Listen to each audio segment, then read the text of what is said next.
Buenos días.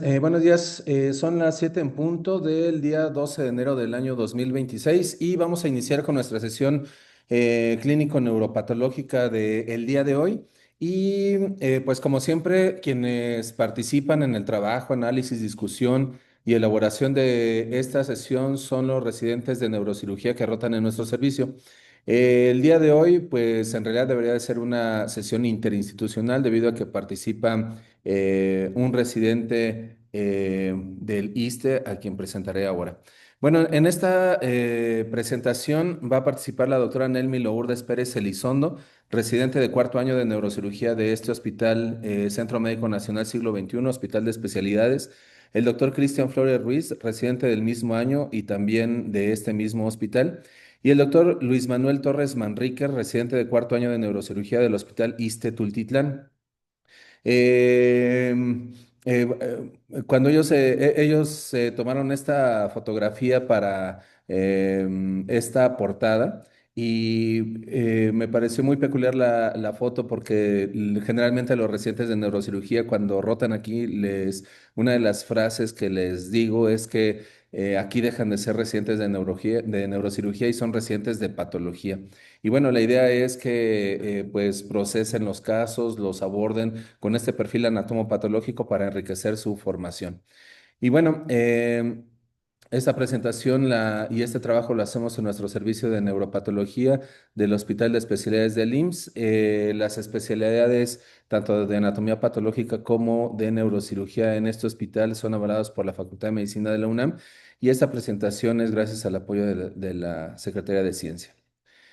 Bueno, esta es la agenda que tenemos. Vamos a presentar los datos clínicos y radiológicos, los hallazgos en neuropatología. Vamos a hacer una revisión de el tema y vamos a revisar algunos artículos a propósito de lo especial que tiene el tema.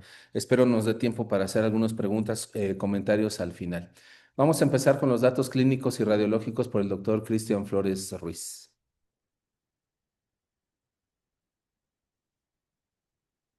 Hola, buenos días a todos. Empezamos con la revisión. Empezamos con los datos clínicos y radiológicos. Se trata de un hombre de 63 años de edad sin antecedentes de importancia para su padecimiento actual. Él inicia 20 días antes de su ingreso con episodios de desorientación e incapacidad para reconocer a familiares con breves periodos de lucidez. Una semana después de esta clínica, presenta pérdida de fuerza en ambos miembros torácicos que ocasiona caída de objetos y disminución de fuerza de prensión. Posteriormente, presenta una crisis epiléptica tónico-clónico generalizada, duración no referida, con un periodo posictal de 30 minutos, sin trauma lingual, con pérdida de control de esfínter urinario y fecal. A la exploración física, pues encontramos que es un hombre con edad aparenta la cronológica, despierto, desorientado, íntegro. Exploración neurológica se encuentra con fuerza en ambas extremidades superiores en 4 menos y con las extremidades inferiores en 5 de 5 en base a escala de Daniels. Resto sin anormalidades. Este es el primer estudio de imagen, es una TAC de cráneo contrastada. Aquí tenemos un corte axial y un corte coronal. Vamos a darle continuidad a los estudios.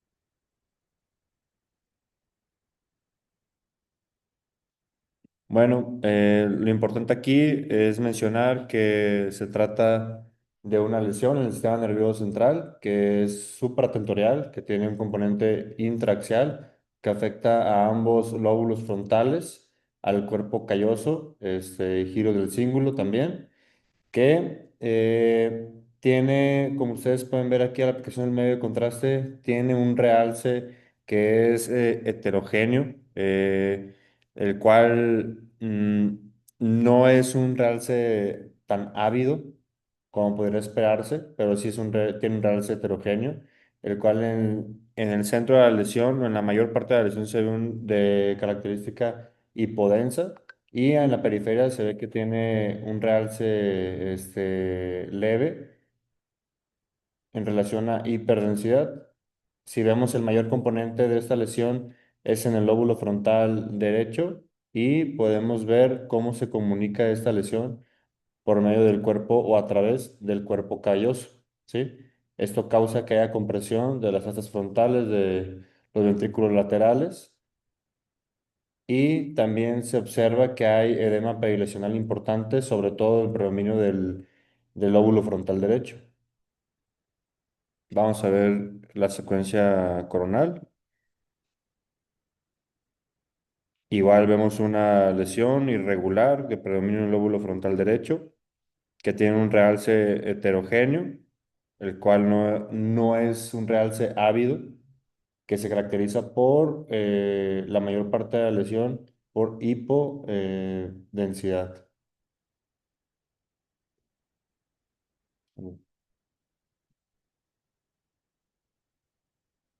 Dentro de la conclusión por el servicio de imagen, ellos refieren una lesión tumoral intraaxial y supratentorial bifrontal con edema cerebral vasogénico que sugiere como primer posibilidad diagnóstica un linfoma del sistema nervioso central. Muy importante, ellos hacen referencia que debemos de considerar como diferencial un glioblastoma multiforme. Esa es la resonancia magnética del paciente. Vemos la secuencia T1 simple, en la cual podemos ver esta misma lesión ubicada en ambos lóbulos frontales con afección del cuerpo calloso, que se caracteriza por ser hipointensa en relación a la sustancia gris. Vemos el flare, en el cual podemos ver importante edema perilesional que afecta sobre todo al lóbulo frontal derecho y algo aquí en particular es la extensión que tiene este edema, sobre todo a nivel de este corte, en el cual podemos ver que también hay afección hacia lo que es el área motora y el lóbulo parietal derecho. Y este es el T2, igual vemos una lesión que tiene un predominio hiper intenso en la secuencia T2 con importante edema perilesional.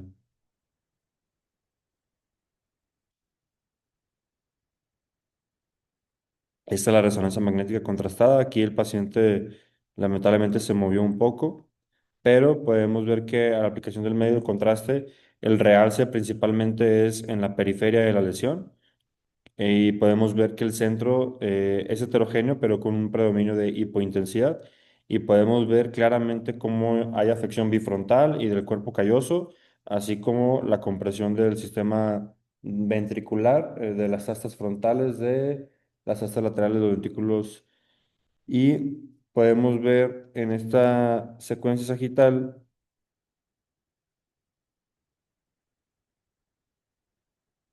cómo está afectando pues, la comisura anterior del cuerpo calloso, podemos ver cómo está afectando al giro del cíngulo, podemos ver la extensión que tiene hacia la porción ventral de los lóbulos frontales. Y ya, bueno, en esta imagen, en el corte coronal, pues no es muy clara la imagen, pero se observan los mismos hallazgos. Dentro de la conclusión por el servicio de imagen, ellos nos reportan que hay hallazgos que sugieren glioblastoma del cuerpo calloso con involucro bifrontal. No se descarta la posibilidad de un linfoma del sistema nervioso central asociado aparentemente a reforzamiento dural leptomeningio pendimario y edema vasogénico. Este es un resumen imagenológico en el cual pues volvemos a describir una lesión del sistema nervioso central, intraaxial, supratentorial, que está afectando a ambos lóbulos frontales y que afecta al cuerpo calloso y que característicamente nos da una imagen muy representativa en todas estas secuencias en alas de mariposa. Y bueno, la cirugía que se realizó fue una biopsia guiada por tomografía con técnica de esterotaxia y los hallazgos pues obtuvieron múltiples muestras de color gris rosada y blandos. Esta es la tomografía posquirúrgica en la cual podemos ver estos corpúsculos aéreos en relación al sitio de la toma de biopsia. Aquí en esta TAC simple posquirúrgica, que no teníamos una TAC simple previa al procedimiento quirúrgico, pues podemos ver que no se observa de manera adecuada esa lesión, por lo menos en este nivel del corte de la secuencia axial. Sí se observa edema perilesional, pero no se observa esa lesión de manera tan definida como lo vimos en los estudios previos.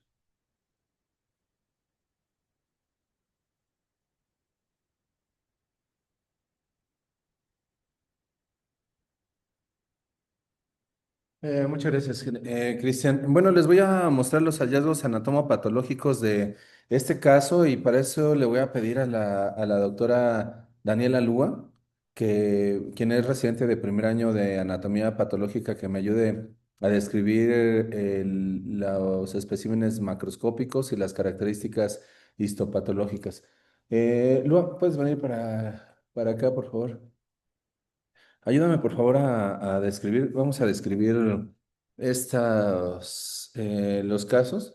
Bueno, como ya viste, se tomaron biopsias por estereotaxia. Ya identificaste la lesión, es una lesión muy particular que afecta el cuerpo calloso en forma de alas de mariposa. Vamos a ver, primero se hizo un estudio transoperatorio como normalmente lo hacemos aquí en nuestro hospital, ¿no? Y en este caso, ¿qué te parece el estudio transoperatorio? ¿Te parece en el sentido de qué utilidad puede tener aquí el estudio transoperatorio? Integrando la lesión, que es una lesión profunda en el cuerpo calloso con forma de alas de mariposa, ¿qué información nos puede dar el estudio transoperatorio? Pues ellos desde los estudios de imagen sospechaban, tenían dos posibles diagnósticos, tanto un linfoma como un glioblastoma. Ujú, Entonces ahí serviría mucho para ver el tipo de celularidad que se encuentra. Entonces, si por ejemplo viéramos células pequeñas, hipercromáticas, ujú. escaso citoplasma, pues eso nos podría orientar a que podría ser un linfoma. Pero aquí este es el estudio transoperatorio. Sí, bueno, esto solamente es una parte introductoria, Lua. Al punto que quiero llegar, Lua, es que sí, ciertamente como comentas, discernir entre glioblastoma versus linfoma es relativamente sencillo, relativamente, porque hay características muy particulares en cada una de estas neoplasias. Al punto que quería llegar, Lua, era una cosa muy práctica.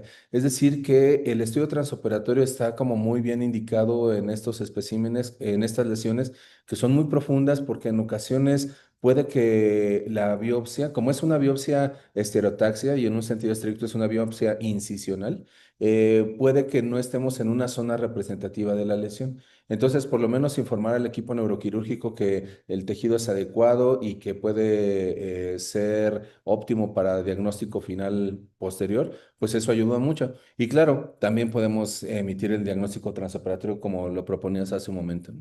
Mira, estos son los extendidos celulares. Las tres fotos son sobre todo cómo desprende la celularidad. ¿Qué nos puedes decir aquí, Lua? Pues se ve que desprendió, es un tejido que desprendió muchas células. El Ujú. fondo se ve como una malla fibrilar. Las células ya se alcanzan a ver. Le puedes mover aquí si Ok. gustas, ¿eh? Ajá. Entonces se ve un fondo, una malla fibrilar en el fondo. Se Ujú, ve que desprendió muchas células. Eso ujú. nos habla de que es una lesión hipercelular. Ok. Ya a este aumento se alcanza a distinguir las características citológicas, en donde hay células que se ven de hipercromáticas, Ujú, algunas que se ve con un poco la cromatina abierta, ujú, pero también se alcanzan a ver células, los núcleos que se ven con un cierto pleomorfismo. ujú. Y pues es lo que podría identificar. Oye, Lua, y aquí, por ejemplo, mira, aquí estas panorámicas nos orientan para ver los colgajos y cómo desprenden, ¿no? Cuando nos acercamos, como por ejemplo aquí, a lo mejor no podemos discernir adecuadamente los núcleos porque están sobrepuestos. Pero sí, como tú percibiste aquí, mi idea era mostrar el fondo fibrilar, exactamente así es. Pero mira, checa este colgajo celular, Lua, y mira, esto que se ve aquí, que se proyecta de acá, inclusive aquí, que parece como si se ramificara. ¿Qué te parece que sea esta estructura? Podría ser un vasito. Podría ser un vaso, súper de acuerdo, muy bien. Vamos a ver los siguientes, Lua. Mira, vamos uno a uno, vamos a ver primero la panorámica. Mira, checa este colgajo muy particular. ¿Qué puedes decir a este aumento de este colgajo? Está 4 por. Pues igual me recuerda a vasos, entonces esto nos podría hablar de que la lesión está muy vascularizada, Ujú, pero los vasos también están, o sea, se ven como engrosaditos. ujú, Entonces eso nos podría hablar de que hay hiperplasia endotelial, o sea, de los vasitos que aquí ujú, se extendieron, ujú. están engrosados. Ok, entonces aquí hay aumento de la densidad vascular y aumento del grosor de los vasos. Mira, desde este momento, mira, este campo en el que estoy señalando, ¿qué te parece? Mira, vamos a comparar, por ejemplo, este campo con respecto a este campo. ¿Qué te parece? ¿Qué diferencia hay entre uno y otro? Pues aquí se ve como, no sé si interpretarlo de esta manera, como Ujú. si esto fuera un vaso que está permeable y esto que está con fibrina, o sea, Ok, como fluido. ok, vamos a acercarnos a esas áreas, Elba. Mira, aquí es para que se pueda identificar mejor toda esta trama vascular que ya describiste muy bien. En un sentido estricto, esto da un aspecto de proliferación microvascular, pero en un extendido citológico, ¿no? Y con engrosamiento, y yo diría hasta, tal vez hasta necrosis de la pared. Y aquí vemos un campo en donde la celularidad es moderada con el pleomorfismo nuclear que ya comentaste. Vamos a acercarnos aquí y mira, en estas zonas y aquí, ¿qué nos puedes decir? ¿Qué te parece el fondo? Igual es la malla fibrilar, el fondo Ujú, fibrilar. ujú, Es menos intenso como en las otras, en los cortes, en los otros cortes histológicos. ujú. Mm, Pero se ve muy bien así como, sí, quiere decir que no hay tanta densidad de esos fondo fibrilar, pero sin embargo es muy evidente, ¿no? sí, sí, sí se alcanza a distinguir una que otra. Y el pleomorfismo nuclear también es llamativo. Mira, Claro. está núcleo ovoideo, está núcleo alargado. Vamos a la otra zona que te decía, mira, aquí a este aumento, ¿qué te parece esto? Me parece un fondo sucio, que esto ¿Lucio? lo asociamos en los extendidos si es que hubiera necrosis. Ujú. Yo estoy de acuerdo. Y mira, checa aquí, este es un acercamiento de esos vasos, nota el grosor. Y estos núcleos, pues son núcleos de células endoteliales, ¿verdad? Entonces, sí, este es un fondo necrótico, sin duda.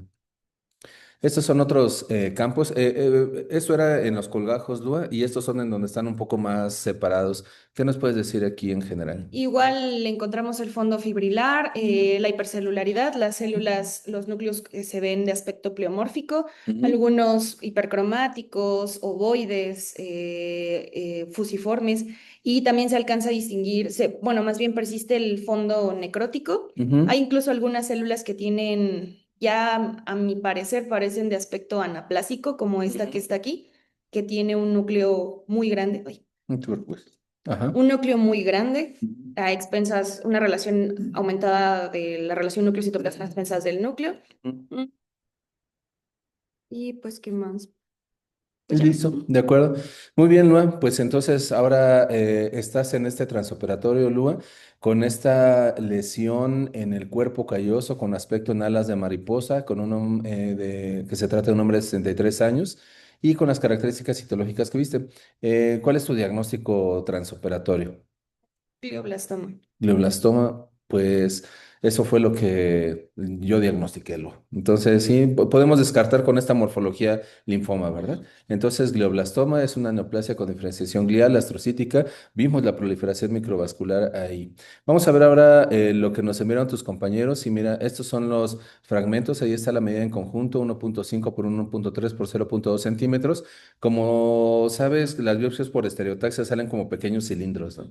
¿Nos los describes, por favor? Pues son múltiples fragmentos irregulares de tejido. em, y es que el color no. ¿Qué color ves? Y se ven como plateados, no sé. Como, es por el brillo. Es como que gris oscuro a negro y está brilloso por la foto. Irregulares. Son, ven de aspecto filiforme. Ujú, Yo diría que son blandos ujú. y opacos. Y ese color es por ese aspecto necrohemorrágico que presentaban los cilindros. Pues mira, son tres fotos de la misma región a distintos aumentos. ¿Qué características histológicas nos puedes decir de esta lesión? Desde bajo la lupa se alcanza a ver que los cortes histológicos evidencian hipercelularidad, y incluso también diría que se alcanzan a ver áreas que son hipocelulares, pero esas yo las asociaría como áreas de necrosis. Ok. Ya un poco más aumento se alcanza a distinguir obviamente la hipercelularidad que ya se veía bajo la lupa, pero también aquí me sorprende porque yo esperaría haber visto un poquito más el pleomorfismo más marcado, que si bien sí se identifica, Ujú. pero yo lo veo como un pleomorfismo moderado. O sea, Sí, todavía hay ciertas zonas que me parecen medio monótonas. de acuerdo, Lua. Mira, ese es otro campo de otro fragmento. Ujú. Aquí persiste la hipercelularidad, pero Ujú. aquí ya se ve más franca las áreas de necrosis, De incluso hasta acuerdo. se ve una necrosis cartográfica porque Ujú. está muy delimitada las zonas hipercelulares de las áreas de la zona que es como totalmente de necrosis. Ujú. Bajo la lupa en esta imagen es prácticamente solo necrosis Ujú. y aquí el acercamiento pues evidencia esta zona de transición entre las zonas hipercelulares y el área de necrosis. Sí, y fíjate que para mí en este campo, también, así como tú decías que no encontrabas como que tú esperabas ver el pleomorfismo acentuado en los cortes, ¿no? Yo también esperaba ver a lo mejor zonas de esa proliferación microvascular y mira, lo más que pude identificar aquí son estas estructuras que probablemente son vasos, yo creo que sí, en el contexto de la proliferación microvascular. Pero bueno, la necrosis es innegable, ¿verdad? Esa la podemos ver muy bien. Y en estos dos campos, Lua, ¿qué características histopatológicas identificas? El pleomorfismo, Ajá. repito lo mismo, la hipercelularidad me Ok, parece Lua, algo diferente. las mitosis. Exacto, muy bien. Ese es Aquí el. tenemos una y Ajá. otra. Exacto, así es justamente las mitosis y además mitosis atípicas, ¿verdad, no? Perfecto, muy bien. Bueno, pues vamos a integrar el diagnóstico, Lua. Se trata de un hombre de 63 años con un cuadro de 20 días de evolución caracterizado por desorientación, pérdida de fuerza de ambos miembros superiores y crisis convulsivas tónico-clónico generalizadas. El estudio de resonancia magnética muestra una lesión muy particular localizada en el cuerpo calloso con extensión bifrontal y tiene un aspecto en alas de mariposa con las características radiológicas que ya nos comentó Cristian. En el estudio transoperatorio, pues vimos proliferación microvascular, también la podemos ver en las citologías, el fondo fibrilar que describiste, estas áreas con pleomorfismo nuclear y la necrosis. Eso ayuda mucho al diagnóstico, histológicamente la hipercelularidad, necrosis cartográfica y la actividad mitósica. Entonces, el diagnóstico que integramos es glioblastoma NOS, es decir, sin otra especificación, del cuerpo calloso con aspecto en alas de mariposa. Un patrón muy, muy particular, Lua. Muchas gracias, Lua. Sí, claro. A propósito de glioblastoma, el doctor Torres Manrique Luis Manuel nos va a platicar sobre conceptos generales de glioblastoma IDH de tipo salvaje. Buenos días. Bueno, el glioblastoma IDH de tipo salvaje es un tumor cerebral maligno, el cual es el más frecuente en adultos. Como criterios diagnósticos actuales, tenemos que no solamente basta con los criterios histopatológicos, sino a partir de 2021, ya también le da más importancia a los criterios moleculares. No presentan mutaciones de la isocitrato deshidrogenasa ni de la histona 3 y el diagnóstico preciso pues define a nuestro pronóstico y a la terapia que se le puede dar a este tipo de lesiones. Bueno, las localizaciones más frecuentes de glioblastoma, aquí por zona, tenemos que en la región frontal es donde se presentan la mayor parte de estos, constituyendo un 29,1%. En conjunto con la región temporal, pues constituyen un 21,2% de la región temporal y ahí constituyen más de la mitad. En este caso, los de cuerpo calloso, tenemos que son muy raros y representan 1,1%. Bueno, tenemos que para poder diagnosticar un glioblastoma IDH de tipo salvaje, hay criterios esenciales y criterios deseables.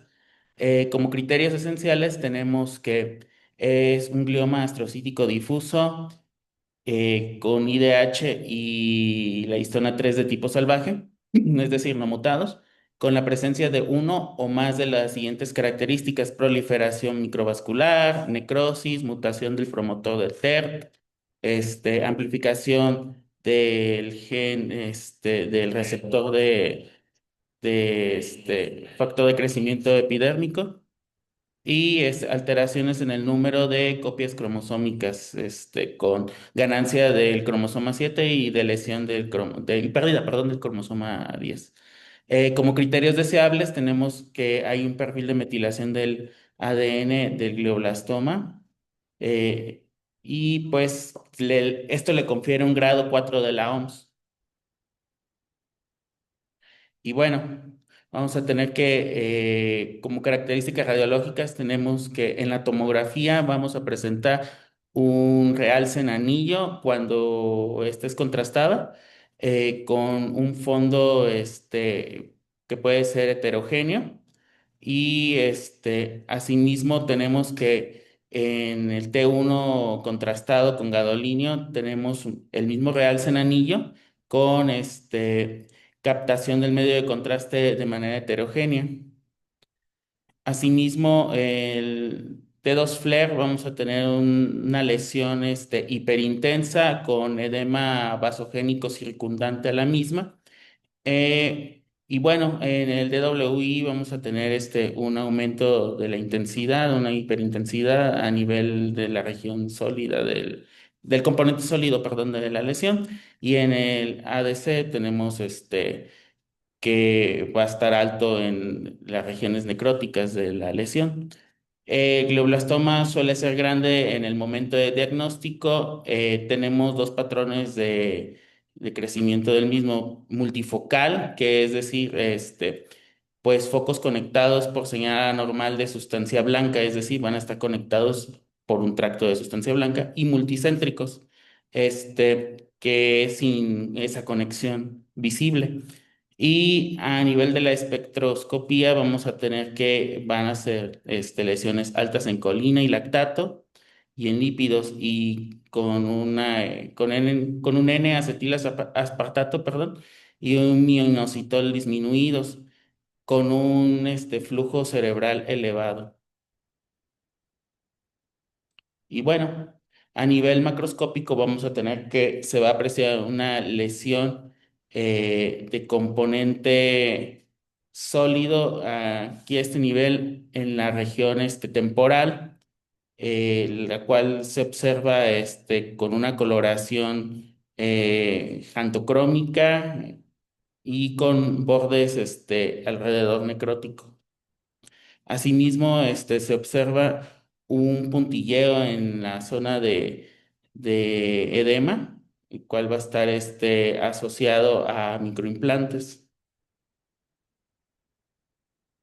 Y bueno, vamos a tener como características histológicas principales, en esta primera imagen, la presencia, podemos observar, de hipercelularidad, que es la cantidad de núcleos que se pueden observar teñidos por la hematoxilina y eosina.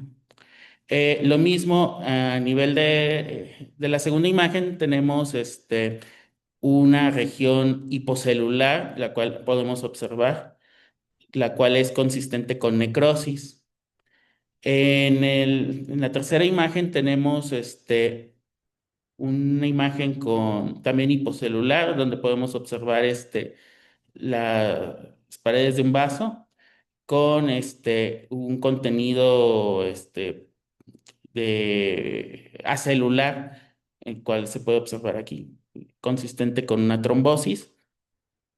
En la cuarta imagen tenemos asimismo la presencia en el centro de una célula de apariencia atípica, con una mitosis.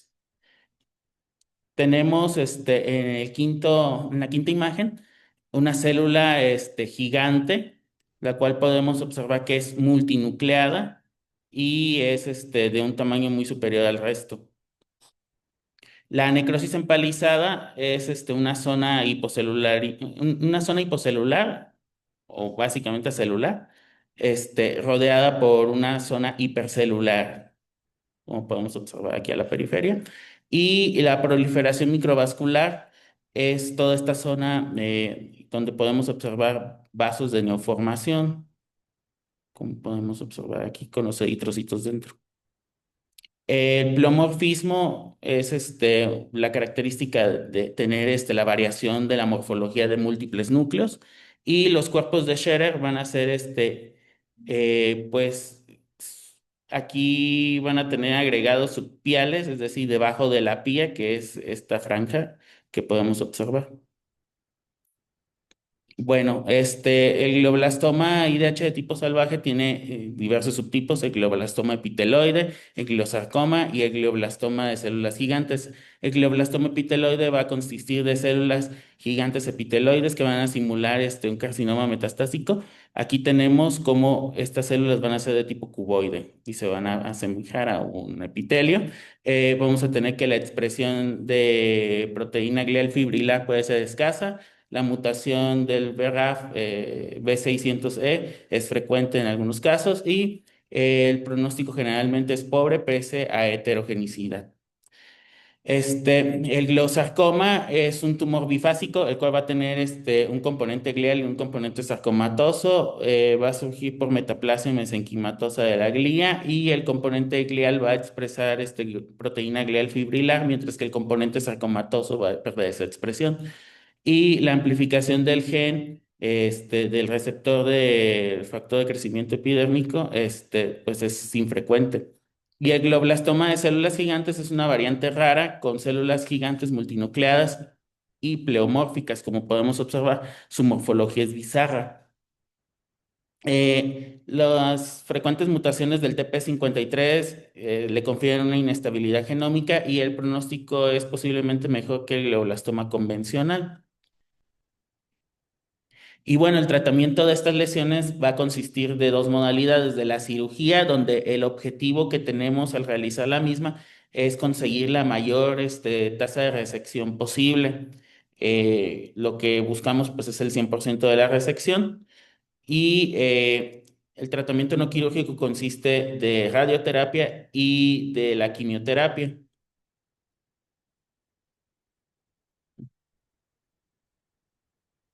Muchas gracias, Liz. Bueno, después de este preámbulo general de glioblastoma, ahora la doctora Nelmi Lourdes Pérez Elizondo nos va a platicar sobre particularidades de este glioblastoma, que como ya lo dijo Manuel, representa menos del 1% de la presentación del glioblastoma. Entonces, la doctora Nelmi Lourdes Pérez Elizondo nos va a platicar sobre el glioblastoma del cuerpo calloso con este aspecto en alas de mariposa.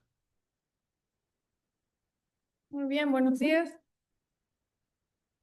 Vamos a iniciar con una revisión de estos dos artículos. Uno es de Estados Unidos, Miami, y el otro es de Tailandia. Más que nada para destacar las lesiones cerebrales que te pueden llegar a tener estas características. Dentro de estas lesiones podemos encontrar lo que ya mencionamos anteriormente, es el glioblastoma. Y también se puede manifestar un linfoma primario pues con estas características particulares en alas de mariposa. Entre otras enfermedades que podemos encontrar estas lesiones es la esclerosis múltiple tumefacta, incluso enfermedades infecciosas como toxoplasmosis y otros tumores que podemos identificar esta lesión son los germinomas o el glioma difuso de línea media H3K27 alterado. Aquí tenemos algunos ejemplos. En el lado superior derecho, pues vemos el linfoma. En la de la letra D, inferior a estas imágenes, tenemos un glioblastoma, un germinoma incluso. En el borde inferior derecho vemos un glioblastoma difuso de línea media H3K27 alterado. Y las demás imágenes acá en su inferior izquierdo, pues es una esclerosis múltiple tumefacta. Sin embargo, pues hablando más de las características en particular del glioblastoma en alas de mariposa, que es el tema a abordar en esta sesión, podemos encontrar este artículo. Es un artículo de la Universidad de Noruega, en donde ellos evaluaron tanto las características clínicas, tanto del paciente como radiológicas específicas del tumor, y las estrategias de tratamiento que ellos tienen, así como los resultados tanto de sobrevida, más que nada pues de sobrevida, en relación a estos tratamientos que ellos imparten o impartieron durante pues la evaluación de este estudio. Entonces, dentro de estas particularidades del glioblastoma en alas de mariposa, podemos encontrar pues, que es un subtipo, como ya mencionamos, que afecta tanto el cuerpo calloso como ambos hemisferios y se sabe o ya sabemos que es clínicamente distinto al glioblastoma, al glioblastoma pues en general y usualmente por esta razón que se cree o que sabemos que es mucho más agresivo, se opta por un tratamiento más, pues más suave que los glioblastomas generales, o los glioblastomas. Y también se sabe que habitualmente pues el volumen suele ser mayor y que esto también confiere este peor diagnóstico. Entonces, una de las decisiones a evaluar o de las características a evaluar en este estudio era evaluar las características propias del tumor, tanto clínicas como radiológicas, y cómo esto afecta o no las decisiones del tratamiento. Entonces, una de las incógnitas es si estos pacientes con este glioblastoma en alas de mariposa se benefician de un tratamiento más agresivo o de un tratamiento agresivo a pesar del mal pronóstico que tienen y cuáles son los factores tanto clínicos y radiológicos pronósticos en relación a esto. Y pues ellos analizaron 387 pacientes, de los cuales solamente 33 de estos cumplieron criterios para glioblastoma en alas de mariposa, y esto fue en un lapso desde el 2007 al 2014, aproximadamente 7 años. Y algo importante de realzar en este estudio es que solamente 13 de estos 33 pacientes fueron diagnosticados histológicamente, es decir, que solamente 13 se sometieron ya sea a biopsia o resección y se obtuvo esa muestra, y los otros 20 restantes se hizo el diagnóstico solamente con el patrón de resonancia magnética. Dentro de las características clínicas de los pacientes, pues ellos evaluaron la edad, que en la mayoría, bueno, la mayoría fueron menores de 70 años, que es el punto de corte que ellos tomaron, y pues los síntomas generales al momento del diagnóstico, alteración cognitiva, y demás, no hubo diferencias significativas en comparación a los glioblastomas que no eran en alas de mariposa. De igual forma, pues evaluaron las características de la resonancia magnética, es decir, en dónde estaba localizado en su mayoría la lesión o el tumor. Y lo más importante o en donde sí se encontraron como hallazgos, bueno, muy importantes para la conclusión de este estudio, era en el momento, en el tratamiento primario que se tomó. Entonces ellos dividieron este número de modalidades ya sea en ninguna, es decir, que solamente optaron por tratamiento soporte. En una modalidad, esto pudo haber sido solamente la biopsia o pudo haber sido la quimio o la radio. Dos y tres modalidades, esto añadiendo cada una de estas modalidades. Y dentro de estas características de tratamiento que se optó en estos 33 pacientes, la resección se realizó o se intentó realizar solamente en 4 pacientes. Y la radioterapia fue la que sí predominó, en donde se le realizó, se le optó el 27%. Y dentro del tratamiento primario también tenemos que la cirugía se realizó, como ya les mencioné, solamente la resección en 4 pacientes y la biopsia en 11.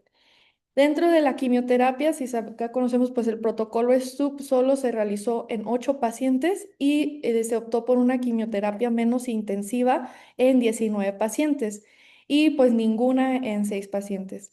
Aquí vemos pues algunas complicaciones que hubo con estos pacientes, es decir, ya sea quirúrgicas, epilepsia o tromboembolismos venosos, entre otros. Y como conclusión en este artículo, pues vemos que la mediana de sobrevida global fue de 5.5 meses, la mediana de sobrevida libre de progresión fue de 3.8 meses y la tasa de sobrevida a un año fue de 15, a 2 fue de 12 y a 3 fue de 9. Y se vio que hubo una diferencia entre los pacientes tratados con protocolo STUP, es decir, fue de 8 meses en comparación a los que no se trataron con este protocolo STUP. Y esto fue como la conclusión general o la más impactante para este estudio, en donde en la tabla A vemos como pues la edad sí es un factor pronóstico pues predominante en relación a la sobrevida general, es decir, los pacientes que tienen mayor de 70 años, pues tienen una peor sobrevida que los que son menores a 70 años, que fue el punto de corte que ellos hicieron. Y también que la resección quirúrgica, en comparación a realizar a no realizar una resección quirúrgica, también afecta directamente la sobrevida. Aquí podemos ver en esta imagen el color rojo, pues es en donde no se realizó ninguna resección y claramente pues podemos ver una diferencia en los que sí se realizó una resección. Y también otro es aquí el tratamiento, las modalidades de tratamiento como ellos las clasificaron en si no se da, si nada más se da tratamiento soporte, que es el color naranja, si se da un tratamiento, una modalidad de tratamiento, la que fuese que ellos evaluaron, ya sea solamente biopsia o solamente radioterapia o quimioterapia paliativa, o si se dan dos tratamientos, que es la línea azul bajito, o si se dan tres tratamientos. Es decir, esto es directamente proporcional a la sobrevida general en meses, en si se realiza o no. Y también si se da quimioterapia, si no se da nada de quimioterapia, si se da una quimioterapia paliativa o menos intensiva, al igual que el protocolo STUP. Vamos a continuar con el siguiente artículo. Este es un artículo japonés en donde ellos evaluaron las características radiológicas, clínicas y moleculares para identificar o revelar o hacer visualmente distintivo los subtipos de este tipo de glioblastoma en alas de mariposa y si esto no puede llegar a afectar el pronóstico de sobrevida general de estos tumores particulares, ¿no? Entonces, ellos sugieren o se ha sugerido en distintos artículos que este tipo de glioblastoma en alas de mariposa puede tener dos orígenes, ya sea que, o sea, desde su inicio, ya sea que desde su inicio tenga inicio en las resonancias o se vea que tiene origen en el cuerpo calloso o que tiene origen en el hemisferio, en algún hemisferio y que de ahí invada el cuerpo calloso. Y hacen esta diferencia entre estos dos tipos de orígenes. Y pues ya sabemos que dentro de estos orígenes tampoco no se tiene esclarecido las características moleculares. Entonces ellos en búsqueda de estas incógnitas o en búsqueda de estas diferencias, realizaron este estudio retrospectivo. Fue desde el 2005 hasta el 2023 en Japón y ellos analizaron de todos estos años 344 glioblastomas que fueron confirmados histológicamente y de estos 344 solamente 34 presentaron esta forma radiológica en alas de mariposa. De estos pacientes analizaron las características clínicas, la sobrevivencia global y algunas mutaciones que también tuvieron cierta relevancia en sus conclusiones o en sus análisis. Entonces, la edad del momento del diagnóstico de este tumor fue aproximadamente una mediana de 65 años y como ya mencionamos fue solamente el 10% del total de todos los glioblastoma que ellos analizaron y ellos encontraron que la localización en el cuerpo calloso también tenía como ciertas diferencias. 15 de esos casos se identificaron en la rodilla o de mayor predominancia en la rodilla. Es 17,6%, es decir, 6 casos en el cuerpo y 13 casos en la región posterior. Y de estos, la modalidad de tratamiento es un tanto diferente a la que se optó en el estudio previo que vimos, de Noruega. Aquí ellos hicieron en 13 casos algo que se llama resección extendida o que ellos llamaron resección extendida, que es decir, que se intentó resecar o se resecó la totalidad de más del 98% del tumor. De estos 13 casos, fue como el 38,2% de los 34. Y de igual forma, 9 casos se obtuvo también una resección extendida, pero menor al 98%. Y en los otros 12 pacientes restantes se les realizó biopsia.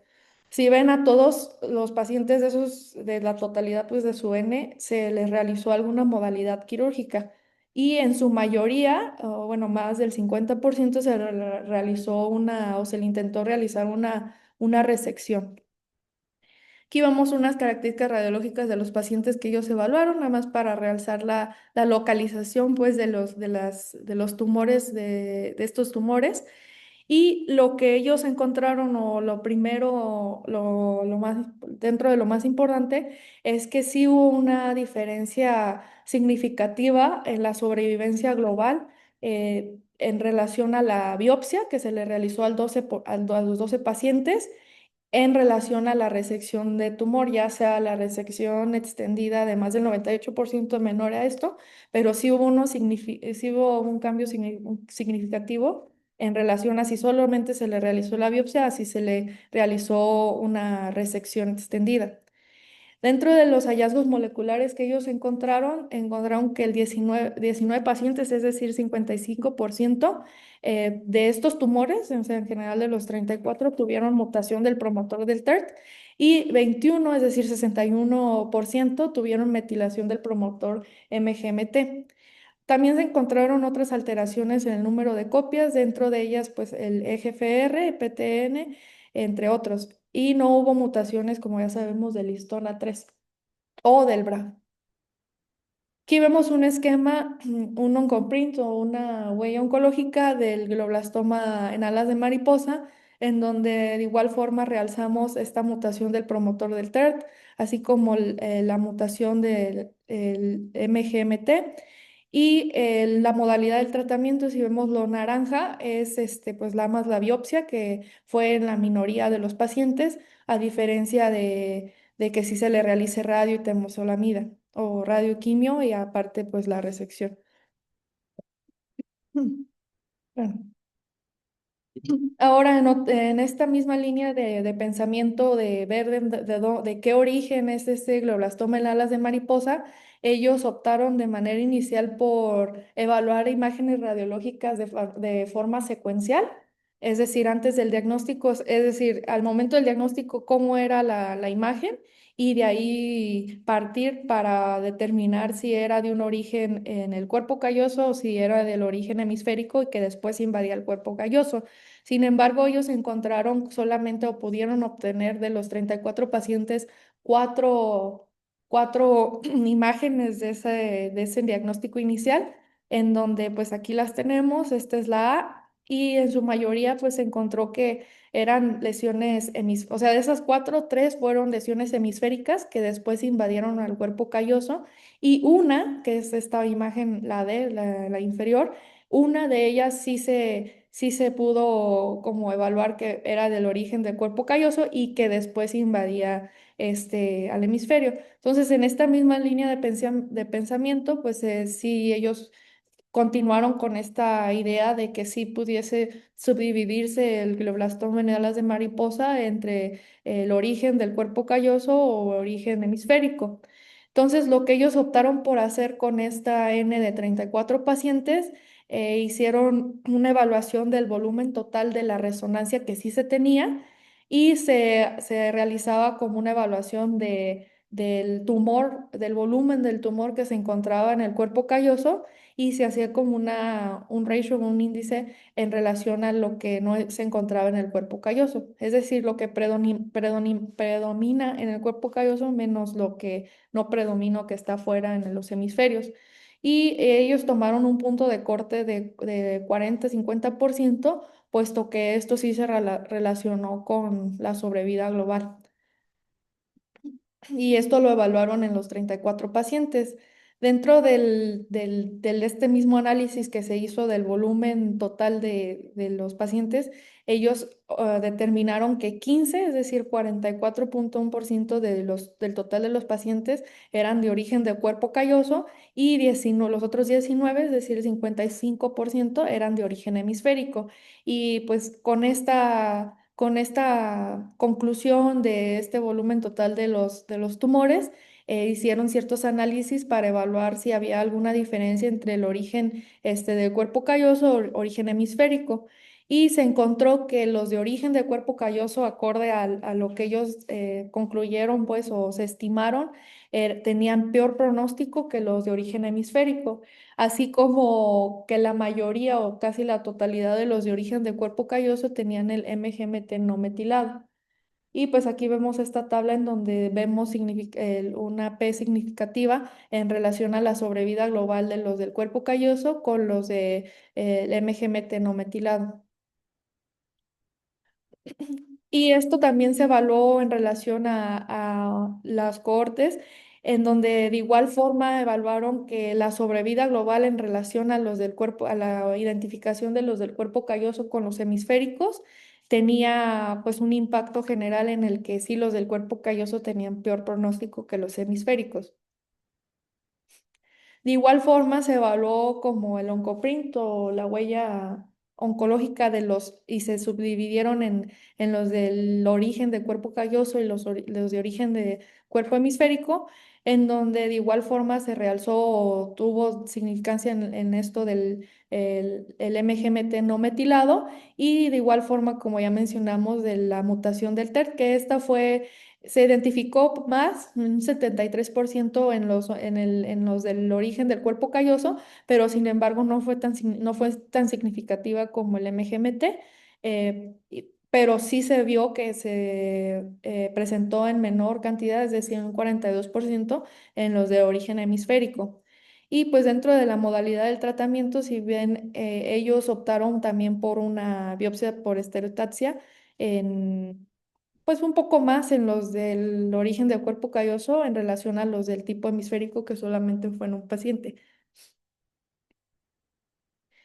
Otra cosa que encontraron que fue algo pues relevante pues en este estudio es que dentro del mismo tumor, dentro de estos 4 tumores que encontraron, bueno, de varios tumores que encontraron, pero principalmente de los 4 en donde sí se obtuvieron las imágenes radiológicas, se obtuvieron pues se obtuvieron partes diferentes, es decir, las que estaban en el área hemisférica y las que estaban en el cuerpo calloso, y esas se sometieron a evaluación molecular. Entonces aquí tenemos una imagen aquí abajo viene tipo hemisférico, es decir, que acorde a su evaluación de volumen, relación, etcétera, ellos clasificaron este de origen hemisférico y este tumor de origen hemisférico lo sometieron la parte hemisférica a evaluación molecular y la parte del cuerpo calloso a evaluación molecular y ellos encontraron que la parte del cuerpo calloso tenía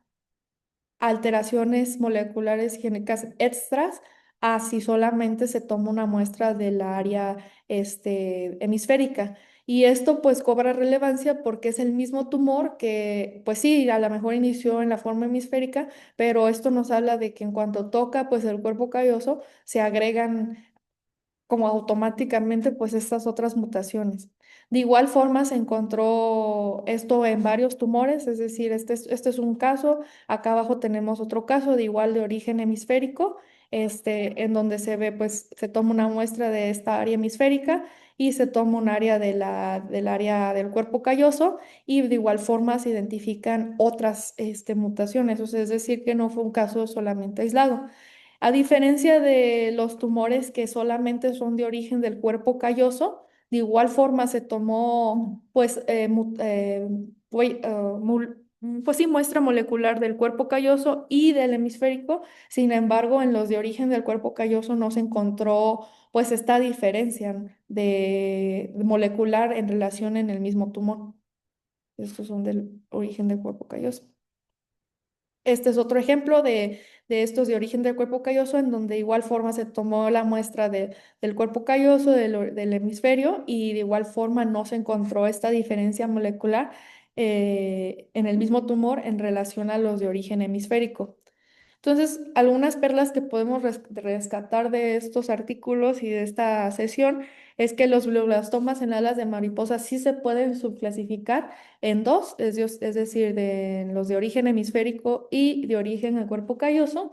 Y los de origen de cuerpo calloso sabemos ya hoy que tienen peor pronóstico en comparación a los de origen hemisférico y que estos del cuerpo calloso tienden a tener mutación del promotor de TET y el MGMT no metilado, lo que les confiere una relación pues lógica y directa a esto del peor pronóstico. Y también encontramos que dentro del mismo tumor, de estos tumores en alas de mariposa, hay una heterogeneidad molecular. relacionada a la toma de muestra que se realizó, que expliqué previamente, y que la sobrevida aumenta significativamente con un tratamiento agresivo. Esto recordando pues el primer artículo, el de Noruega, en donde si recuerdan pues ellos optaron por un tratamiento a lo mejor menos invasivo por la agresividad que se cree que tienen estos tumores. Sin embargo, ellos mismos en sus conclusiones, al igual que los japoneses, han concluido que un tratamiento agresivo, es decir, el protocolo STUP con un intento de una resección total, puede aumentar significativamente la sobrevida en los pacientes. Y bueno, como mencioné, la sobrevida general se ve directamente afectada en si se realiza la resección máxima y el protocolo STUP en si no se realiza nada, es decir, si nada más es vigilancia o si se realiza biopsia o quimioterapia paliativa. Y aquí hay una incógnita en el que quién decide si el tratamiento es mejor o si podemos optar nada más por vigilancia, sabiendo que ya tiene este peor pronóstico. Y pues concluimos que se debe de plantear un panorama general a los pacientes y a las familias y se debe de realizar un consenso con un equipo multidisciplinario para ver si el paciente se beneficia o no de un tratamiento agresivo. Muchas gracias, muchas gracias. Por favor, compañeros, ¿podemos prender la luz, por favor? Bueno, pues con esto casi concluimos. Déjenme ver nada más si tenemos algún comentario. Tenemos 2 minutos para algún comentario. Déjenme ver, en el chat no hay ningún comentario. Entonces aprovecho para comentarles puntos de patología, como vieron en el ejercicio que hicimos con la doctora Lua. El diagnóstico fue sin otra especificación. Y recordando, eso es como como el mundo real en México y en Latinoamérica, porque si nos apegamos a lo que dice la OMS, tendríamos que demostrar que no tiene mutación del IDH y que tampoco hay mutación de la histona 3. Sin embargo, no siempre se tienen estas herramientas moleculares de manera protocolaria y pues no hay que olvidar que el término NOS sin otra especificación es una opción que da justamente la Organización Mundial de la Salud y es para decir que no utilizamos las herramientas moleculares y que lo hicimos como en la vieja escuela, solamente con hematoxilina y eosina. En este caso en particular, considero que seguramente yo apostaría que si se hace estudio molecular va a ser glioblastoma. Probablemente un diagnóstico diferencial que podríamos plantear ante la morfología astrocítica, la localización cuerpo calloso, línea media, pues sería glioma difuso de la línea media H3K27 alterado. Sin embargo, la edad de 63 años disminuye la posibilidad de esta neoplasia, puesto que sabemos se presenta con mayor frecuencia su pico de incidencias en la infancia, aunque también se puede presentar en adultos jóvenes. Em, Solamente vale la pena recalcar que estas alteraciones moleculares empezaron a tomar protagonismo diagnóstico a partir del año 2016. Y el estudio transoperatorio es útil, es muy útil, sobre todo, bueno, pudieron darse cuenta cómo la doctora Lua, ella pues hizo el diagnóstico sin problemas. Sin embargo, algo muy importante es decir que de la suficiencia del tejido, porque cuando el equipo neuroquirúrgico está trabajando, necesitamos decirle, y más en una biopsia estereotáxica, y más ante un glioblastoma, en donde el volumen tumoral puede ser predominantemente necrosis.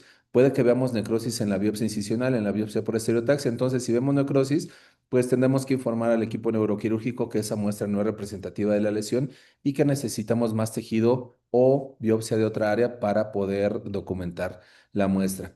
La doctora Díaz, bueno, muchas gracias, doctora Díaz. Gracias por sus comentarios. Los felicita, compañeros, por su presentación. Y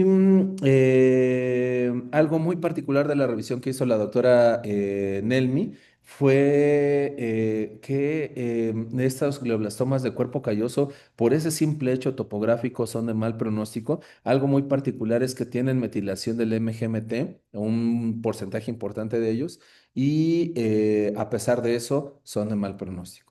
Bueno, pues muchas gracias, gracias por haberse conectado y nos reconectamos el siguiente lunes con otro caso pues también particularmente especial. Que tengan buen inicio de semana.